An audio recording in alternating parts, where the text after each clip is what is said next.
હું ડૉક્ટર તુષાર શાહ, ન્યુરોસ્પાઇન સર્જન. મને 25 વર્ષથી વધારે સમયથી ન્યુરોસ્પાઇન સર્જરીનો એક્સપિરિયન્સ છે. હું શેલ્બી હોસ્પિટલ ખાતે સેવા આપું છું. અગર આપને કમરમાં દુખાવો છે, જે પગમાં દુખાવો રેડિયેશન થાય છે, પગ ખાલી ચડે છે, ચાલવામાં તકલીફ છે, ઉઠવા બેસવામાં કે રૂટીન મૂવમેન્ટમાં તકલીફ છે, તો આપને સ્પાઇનની સમસ્યા હોઈ શકે છે. હવે MRI, ઇલેક્ટ્રોફિઝિયોલોજીકલ સ્ટડી અને ડાયનેમિક એક્સરે દ્વારા એનું સચોટ નિદાન થઈ શકે છે. અને મોટાભાગના કેસમાં નોન ઓપરેટિવ ટ્રીટમેન્ટથી ફાયદો પડે છે.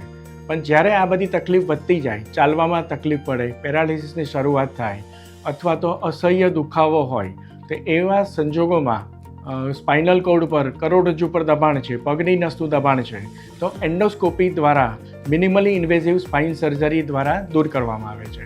આ કી હોલ સર્જરી છે. નાનું હોલ કરી અને એના દ્વારા દૂરબીન અંદર ઉતારી અને પ્રિસાઇઝલી દબાણ કરતો ભાગ જ દૂર કરવામાં આવે છે અને બાકીની સ્પાઇનની ઇન્ટિગ્રિટી મેન્ટેન રહે છે.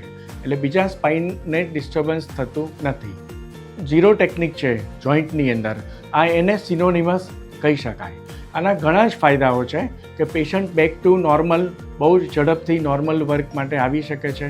બેડ રેસ્ટ બહુ જ મિનિમમ આવે છે અને પેઇન મિનિમમ થાય છે. ઇન્ફેક્શન રેટ, બ્લીડિંગ રેટ બહુ જ નેગ્લિજિબલ છે. અહીંયા શેલ્બી હોસ્પિટલ ખાતે એક્સક્લુઝિવ સ્પાઇન યુનિટ છે, જેમાં કેટલાક સ્પેશિયલ ઇક્વિપમેન્ટ્સ છે. સ્પાઇન નેવિગેશન, જે સર્જરી દરમિયાન સ્પાઇનનું નેવિગેશન ક્યાં છો એ ડિટેલમાં બતાવે છે.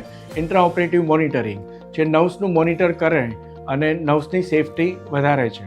એ સિવાય high and microscope, high and drill, high and IITV, આ બધાને કારણે સ્પાઇન સર્જરી ખૂબ જ સેફ છે.